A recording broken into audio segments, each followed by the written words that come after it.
thanks for coming back. I'm going to spend this time not talking as much. I would just try to explain what the components. If we want to go start a new model, what would look like? And I outline a lot of them in the book.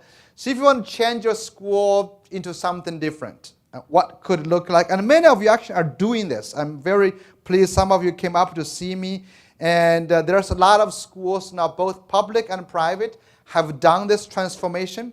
When I call the new paradigm, it's not actually brand new. It used to be something that different elements existed always. Child-centered approach from John Dewey, to Montessori, to the Reggio, to some of the high-tech high project-based learning. A lot of them, I put those elements together. One thing I emphasize is that those, the child-centered approach, it was something nice to have. Now it becomes a necessity. That's how we would. It's a necessity, to have. So when you think about the new model, really it has simply three elements. Now, number one is what I call a lot more student autonomy, because now our schools we take pride in giving everybody the same thing and demand to learn the same thing. Remember, that was necessary. Now the new world truly needs personalized. We value every talent. So that's how the autonomy can work. The second part is that just pursuing your passion is really not enough. You have to learn to become great.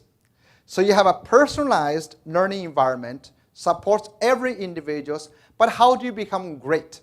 This is something I think a lot of schools miss. We have this mediocrity in mind. By the way, if whatever you're trying to do, getting a good grade or test scores, 2,400, has nothing to do with greatness. You're simply teaching children to meet someone's expectations. You just find answers for somebody. If you look at Carol Dweck, when we talk about the growth mindset, actually that hampers your growth mindset. Because what you have is just get to the highest. Recently, I think on NPR and on New York Times, there were actually interesting debate. I think it's wrong. David Brooks was talking about this. He's reviewing a book. I think it's wrong. They said, look at the Chinese. Suffering is good. The Chinese enjoy suffering. Sounds like we're from belong any kind of cult. We don't like suffering, because they were talking about the Chinese students are motivated by criticism. Americans motivated by praise. So somehow some Americans, they pampered Americans. Just get the reason is very simple. The Chinese students are always asked to meet other people's expectations. So when they're criticized, it means there's a gap between them and the expectations, so they're motivated by that. It's not self-driven. There's no self-interest in driving this whole thing. That's how it happens. So we want to inspire people to be great, but greatness is about you improve yourself. So it's a good example actually of this. Some of you may have seen this. It's called Austin's butterfly. It's come from Ron Berger of Harvard. You can find a better story than what I can tell you on YouTube. But I will tell you anyway, just in case you don't want to get on YouTube. And so Austin is a 7-year-old first grader. And this is Austin's butterfly. So Austin produced this. As a teacher, you probably should be very amazed by this. As a parent, I have never received butterflies like this on my refrigerator. When I go to my daughters, everybody does butterflies, right? Just this. And most of the time, I get butterflies like this. This is where we stop, most of us. Our children never inspired, encouraged to seek greatness as in the other one. You look at our children's essay, math, whatever they learn, we stop at very small level. And because we have to cover other things. So we don't do greatness. Greatness really comes from lots of time. You have to spend some time on something. But in a traditional model, we're busy covering what other people described, not helping the child become great in that domain. And greatness also requires passion. Because unless you have passion, you're not going to try to pursue something out of your own interest. And when you are not pursuing your own interest, you try to basically fulfill other people's obligations. Then you try all kind of ways to minimize your effort. This morning, I just finished this chapter for my new book. I was examining something really shocking and amazing.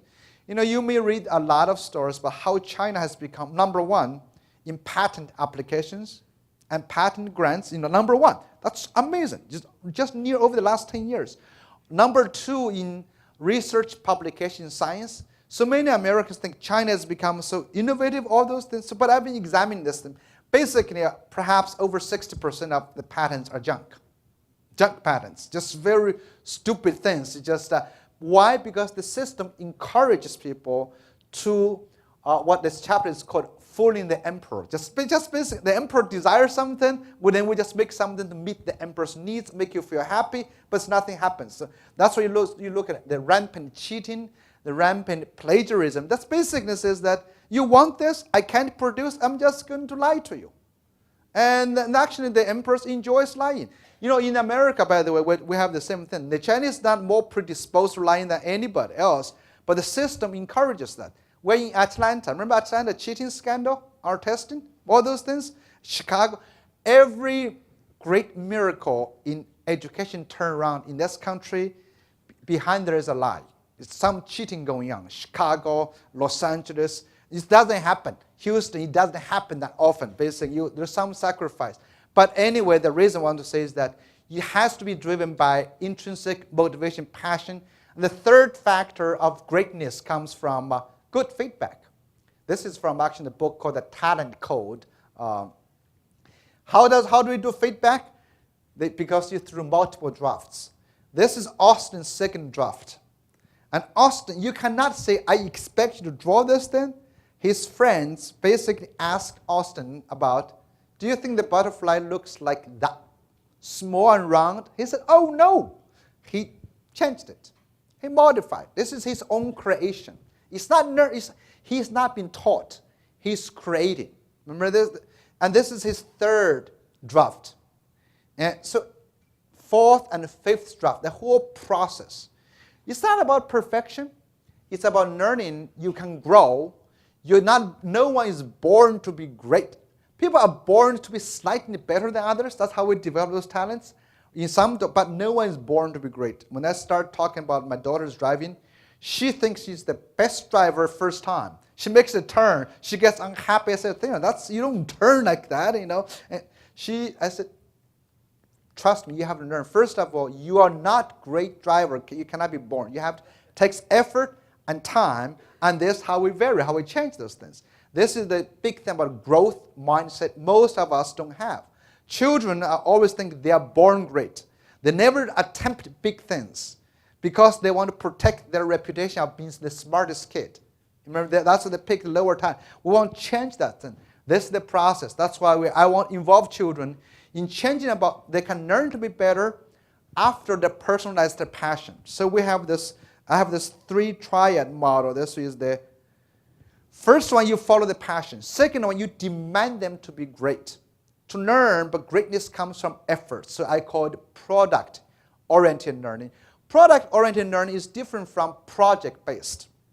It is kind of project-based. I created this term not just to be different, really to try to correct the view that all project-based learning is worth something. A lot of project-based learning are not good. They're misused. They're useless stuff. They're basically used as a way to trick children to do something as if it's good. And a lot of project-based learning, the first thing the teachers do, this meets this standard, that standard. And most of the projects are useless stuff. My kids grow pumpkin all the time. They're not. Pumpkin is better than something else, but we never get to eat the pumpkin seeds. But we want people to change the whole product-oriented learning. So the last one is all of these things has to happen in a globalized campus. And how do we do this? I have this thing I'm going to explain a little bit. So I created these new indicators. I call them.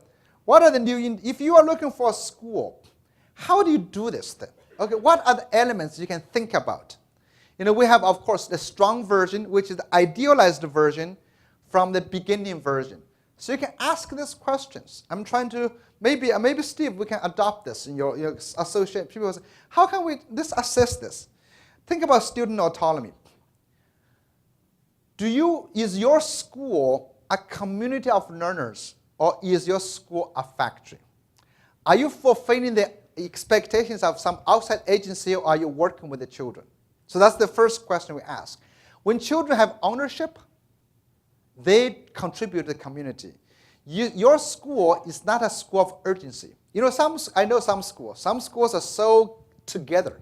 On their walls, they have learning objectives, grade 1, grade 2. That's a factory model. You're basically monitoring how fast you produce sausage.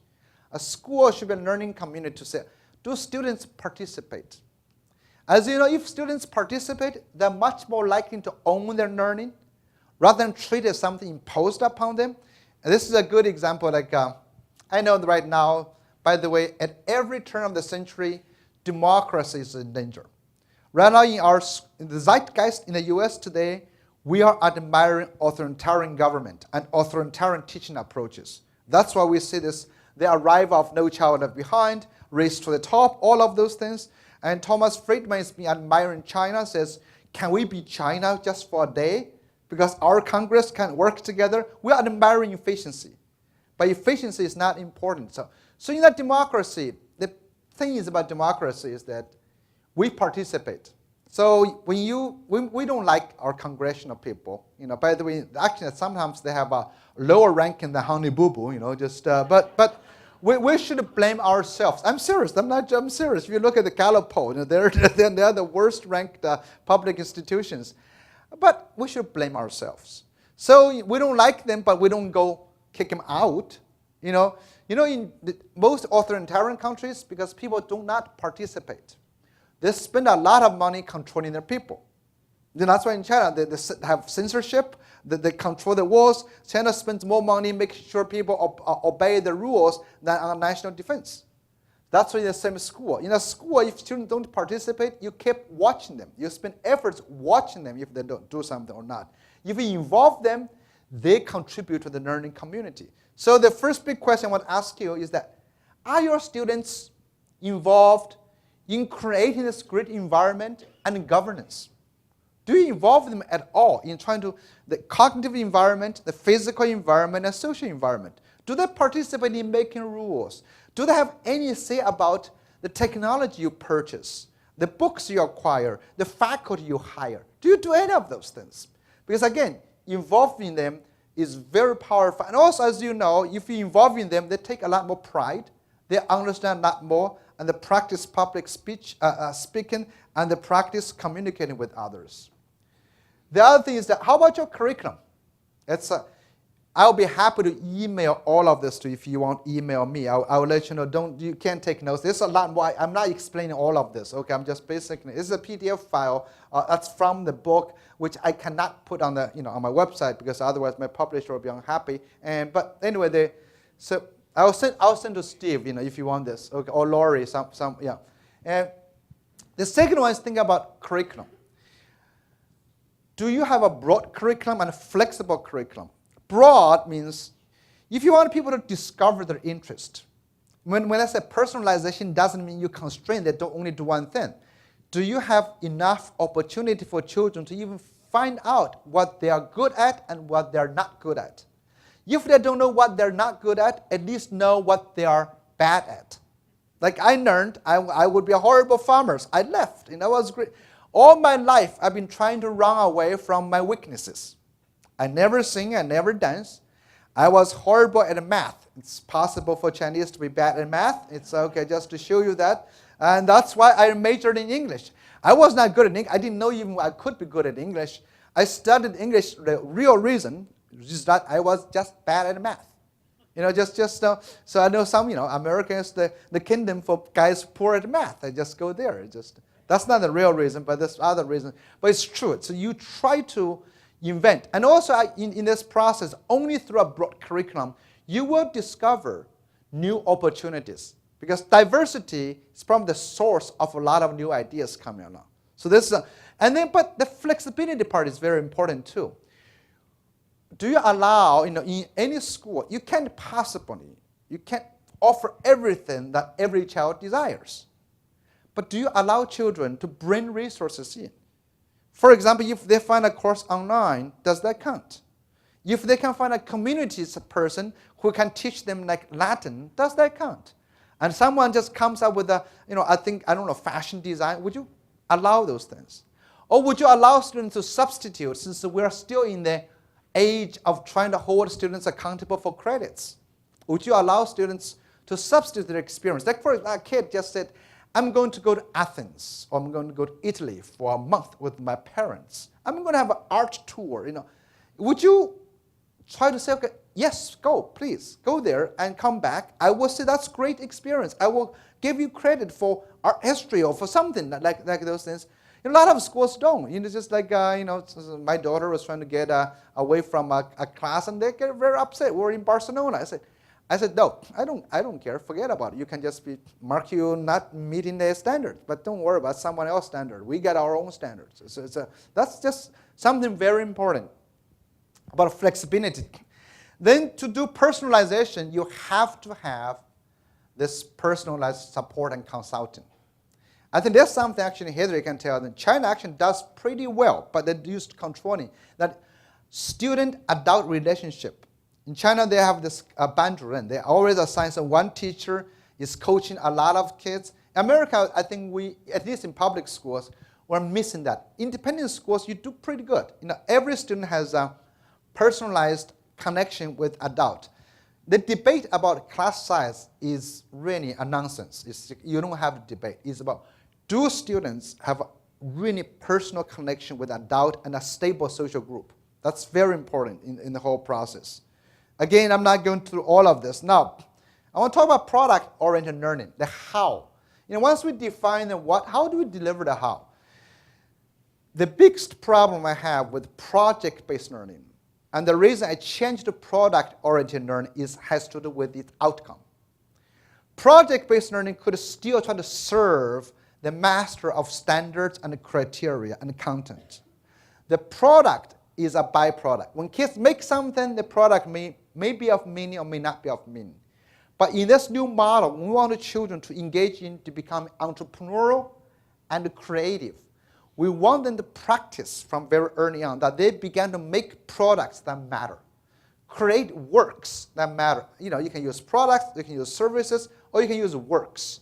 Whether it's been a piece of, a poem, a song, a dance, a performance, a book, a novel, essay, whatever they're trying to do, a math, it's something that others can use. So I define this called meaningful, useful, or authentic to the reason. So you can ask, a lot of you do projects, you can ask the question, will someone actually enjoy what we make?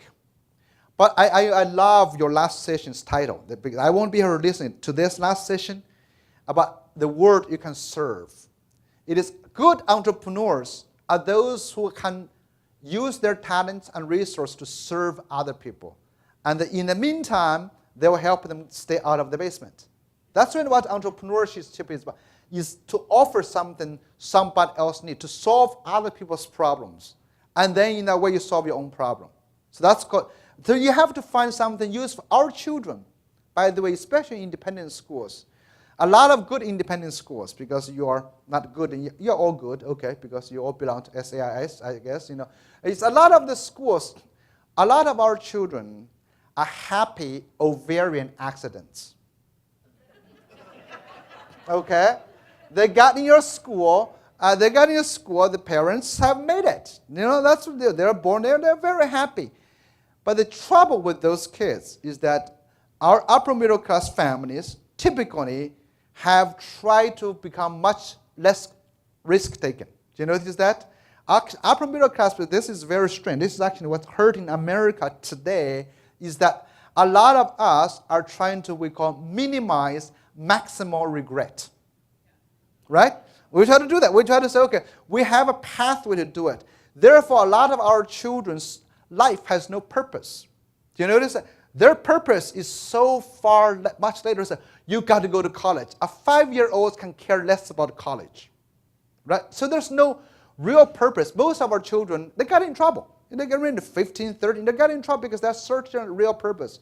Now, if you ask hard enough, they have not been asked to serve other people. They don't even know what other people need. So when you talk about authenticity, is I want our children, before they make anything, to discover who needs them. Who needs them other than their parents? Who needs them? Why do they do this stuff? So I think this product, I want to say, okay, do we have infrastructure for people to identify needs?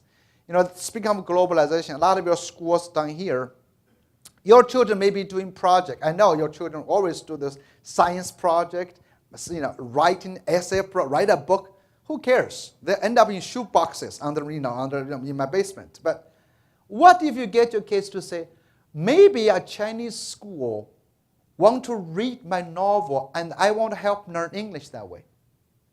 What if your children are producing iBooks in the iPads, put on iTunes stores to teach Chinese or teach math to Korean students? What if? Discover that. That's something very important to do. Kids, there's always need in the community, but children have to learn how to discover that. That's something. So infrastructure. Also, is there infrastructure for the children to really refine and improve their product ideas?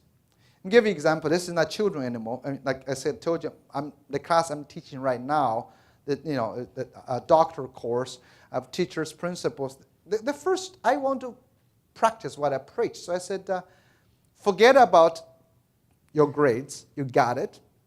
Actually, the less you do, the less trouble I have. So don't do anything unless you're interested in doing something. But let's start with something.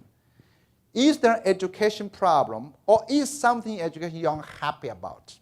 So we had discussed. People say, oh, teachers don't understand the common core. People say our children, we have different groups of children, have different access to computers. So everyone propose something. I said, now every one of you, this is a huge class, about 50 students. I never taught large class, advanced like this big. I said, so how about every one of you come up with a solution? Propose a potential solution to this. And then write about it. Let's put it online. Then we have a class to vote. We're going to pick the last 10 projects people can join and work on, because one person may not be able to finish it. So we've been doing this. We've been talk about projects. So some people are going to make movies, create websites, PD. And so when you create any of them, who is your audience? And you have to make it big. One group is doing the non-cognitive skills. As in, make a documentary to rival Waiting for Superman. Why not? Just try to do it. It's possible. Doesn't mean it's not possible, right? Someone's trying to explain the common core. I say, sure, a good website. Maybe rival with the College Board or somebody else. Just always look for those things. Our children should be inspired to do that. And actually, they can when you give that greatness. We have a lot of accidental success of children doing. Some people write a blog, become successful, but not systematic. We want this to be systematic. So the infrastructures is very important. However, the whole process is, do you have a sustained process? Can you really inspire this? Remember this one, we are not born great. We have to have a regular process to review, to give feedback. People are not used to this. People are not very used to this, the whole thing. It takes time. So in my class, I'm doing this thing. I'm giving feedback, invite feedback, because even how do you ask questions is hard. For example, people come back when a student comes to, I want to write a book for the Chinese. You say, sure, go ahead. But give me a proposal. What are you going to write about? And how good it is? And how we invite a review panel from China to give you feedback. What do you think about those things? So the whole process, you follow a whole procedure to make it happen. And then, of course, the last point is that this is crucial in the age of globalization. It has to be strength-based, based on the strength of your child, your faculty, your community, and your school. Every school should look hard at its strength. In the age of globalization, the more local you are, the more globally valuable you are. Local flavors matter, okay? Local flavors. If you just want to become the blind kind of vanilla like everybody else, you have very little value. Because we got 7 billion people, no matter how you think how great you are, if you're only competing to be the best sausage in one standard, you're going to lose. The only way Lake Wobegon can exist, Lake Wobegon, you guys so far down from here, Minnesota, St. Cloud, Remember, all children are above average. The only way that's possible when you apply different standards. That's possible when you apply different. You're above average in different ways. Schools have the same thing. So now today, when you try to do schools, all the international tests measure schools to be the same thing, not measuring to difference. So strength-based. Look very hard to say what kind of strength you have in your students. I'm sure you do. What your faculty, you seldom ask what your faculty can do. You always think about them basing as this great sausage maker come in to join you, but everyone may have some passion they want to show, they want to do, want to encourage that. And your community. You know, I know one thing that's very unique in Georgian. It's not your peaches, it's a pecan. You know, I think it's called pecan, right? We don't even know how to translate in Chinese. It doesn't exist. Seriously, a lot of people of us were trying to discuss how do you translate this thing. It's kind of cool, you know, but I don't know what to do with it. And not Coca-Cola, by the way. The last element I call it, where can this learning happen? I call it globalized campus. So you have the what, personalized curriculum, how is product-driven education, and where would this happen is globalized campus. There are several reasons for this. Number one, as I already mentioned, is that globalized campus, meaning that your school cannot possibly offer everything if you truly want to personalize learning. You can't. You have to work with others. And actually, it's happening. You know, I've noticed a lot of independent schools forming alliance, global alliance now to share courses. Recently, I was just talking, someone from Choate just called me. They have the alliance of 9. They're working on a common experience for more creative and entrepreneur. Read my books, so were asking me for my advice on those things. I think there's another alliance with Punahou sharing courses online, whatever they're trying to do. So you don't have to do this alliance. I think you can actually. By the way, I'm a person, since I'm from little village, I'm not a very elite kind of. Whenever I have elite alliance to exclude other people, I have trouble with it. So that's so if it's too exclusive, I don't like it. I'm always a person that I don't want to come to your party, I'll build my own party, and that's open to everybody. So what I'm suggesting is that this exclusivity is good. It gives you a kind of level of standards when you are lazy. If you don't want to judge the quality yourself, you basically rely on the establishment. But if you really want something more broad, you should be open. Engage your children, your teacher to identify partners from other places, to take courses, to create the courses. So that's something I think to rethink about. There's nothing wrong with alliance. You know, we always like our own clique, you know, our clubs, right? That's the great thing about the internet age. The age of the internet, you know, one thing about the internet is that you don't have to deal with people you don't like anymore. Right? Like on Facebook, you only can find people who like you. If they don't, just kick them out. You know, so you're loved by everybody in the world. That's great. And even on Google, you know, Google data-driven search, basically, you won't find news that you don't want to read anymore. That's the danger of the new age, is that we are surrounded by things that's really consistent with that.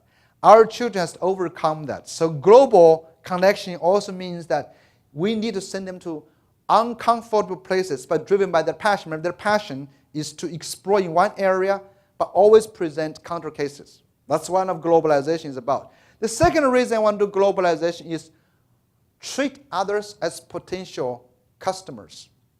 In the age of globalization now, the US and many developed countries has been misguided by the misperception of globalization means global competition.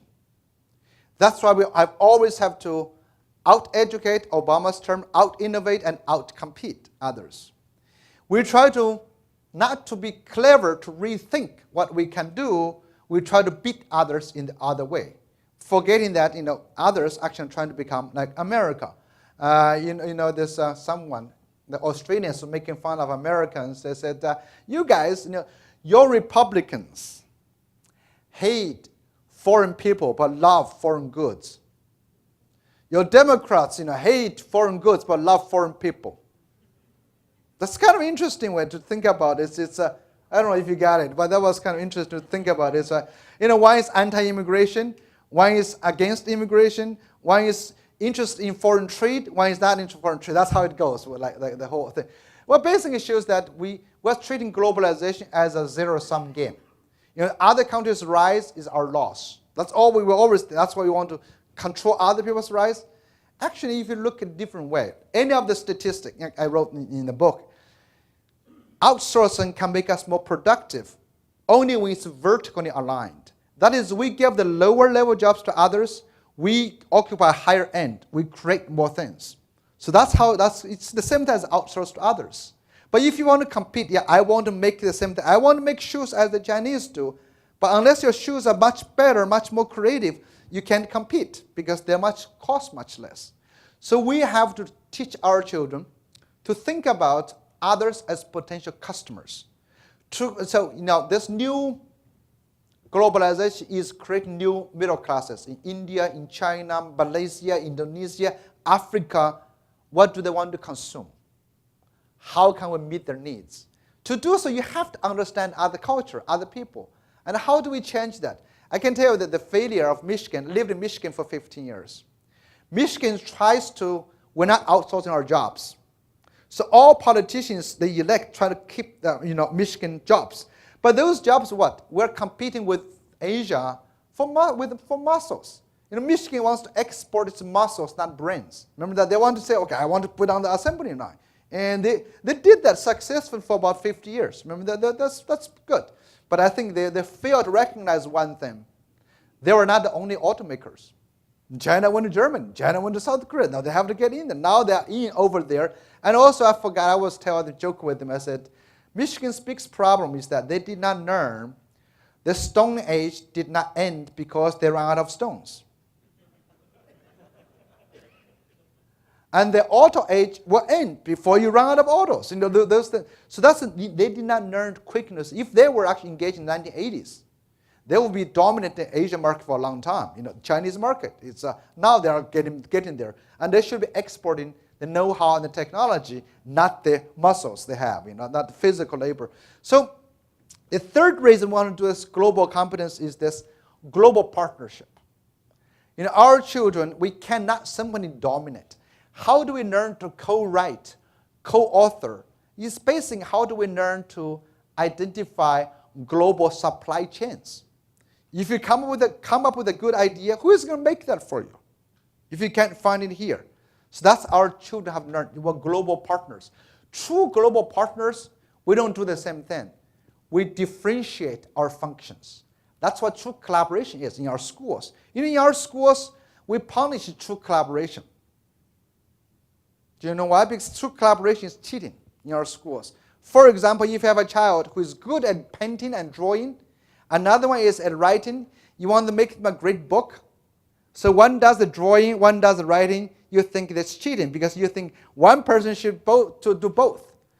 No, that's actually what we should do is collaboration, is that identify each other's strength and contribution in the process. That's how global happens. We need to understand, what others can offer.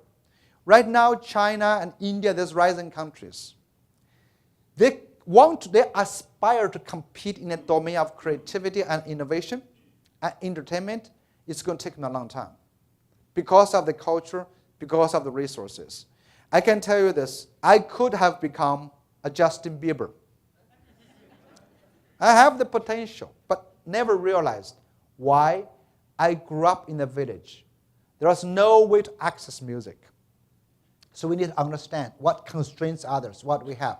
In America, you look around. Our public libraries, our museums, all these great exhibits, our field trips, all of them do not exist in a lot of Asian places. Every little tiny village I drive through in upstate New York has a little museum. But we talk about this public museums and art museums. They don't exist. In my whole city, the place I come from, this county, over 1 million people, there's no museum like that, no art gallery. You can have them. But now we're trying to say, let's focus on academics, forget about those things, right? Let's for the academics, close the swimming pools. We're actually playing to our disadvantage by trying to force our children to score as well as others. We should move away from that. There was I think a while back, I read this in a blog. There's a professor, I think at Stanford, who was interested in talking about it. If you can learn math from an Indian professor online for $10, why do you pay $40-some, $1,000 to come to Stanford? What can I teach you that's different from the Indian professor? Something for you to ponder. But the answer would be probably to say, okay, I teach you to develop and identify problems that can be solved or programmed, computed by the Indians. So say that's the difference. That's global partnership. Understand what others can do, what you cannot do. Okay, and to do so is today, think about technology. Today's technology fits both of this paradigm very well. But we fail to do so in both domains. Technology, all this computer stuff, I'm sure you are all debating, how do we use this technology? You have to justify to your board or some of it to say, why are you buying this stuff for you've been thinking about this for a long time. Well, a lot of times technology is misused.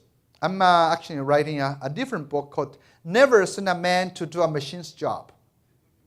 That's from the Agent Smith on the Matrix. We have been sending men to the machines. So, education has never done this realliance of technology and human beings.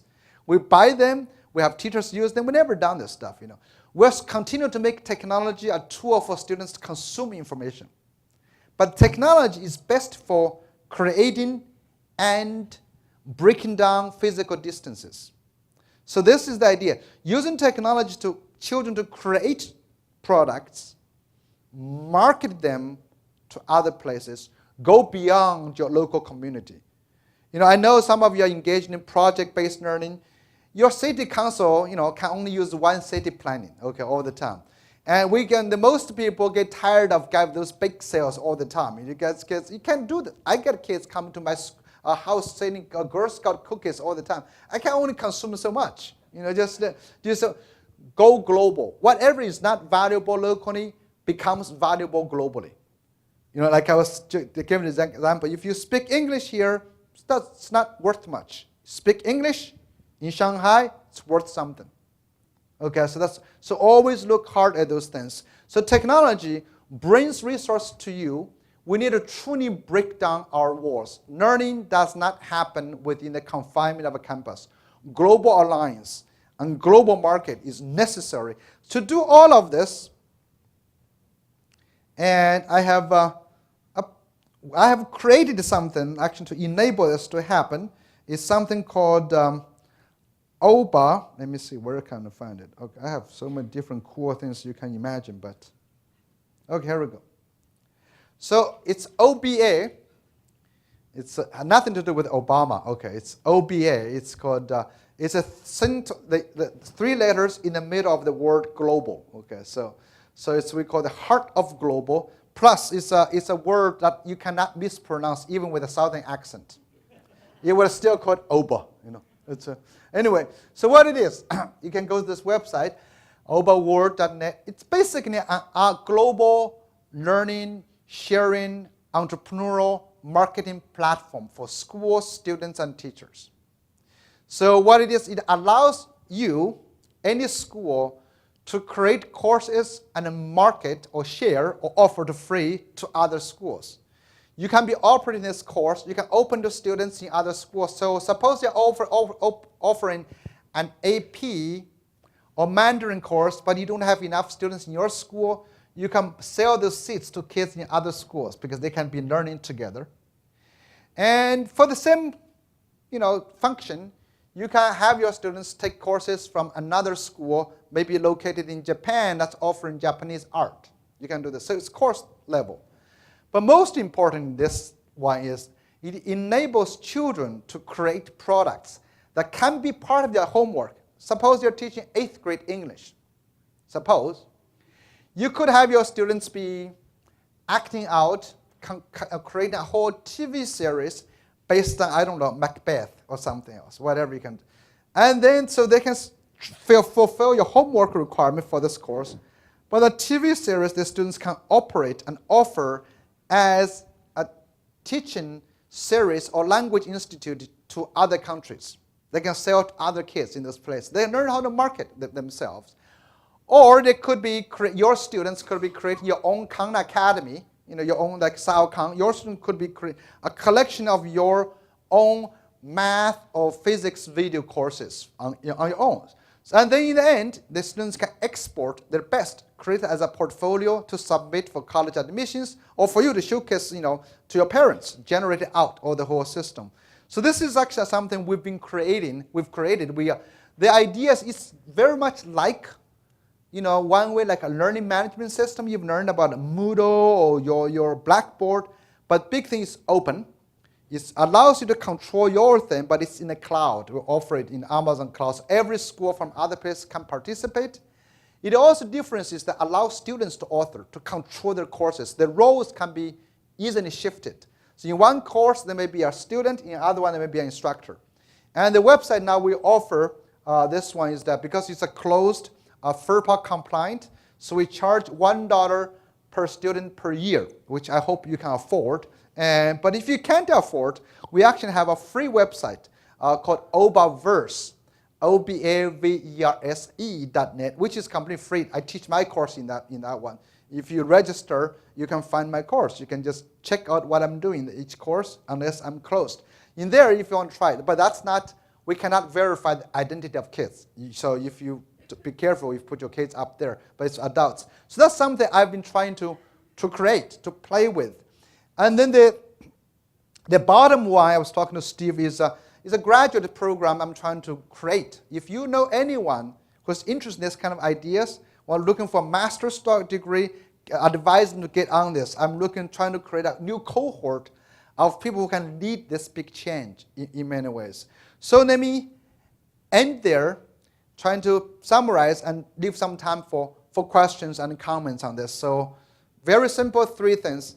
Personalized curriculum, personalized educational experience, product-oriented learning, creating authentic products through multiple revisions and reviews.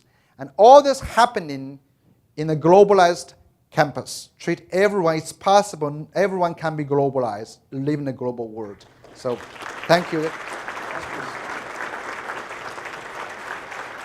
Thank you.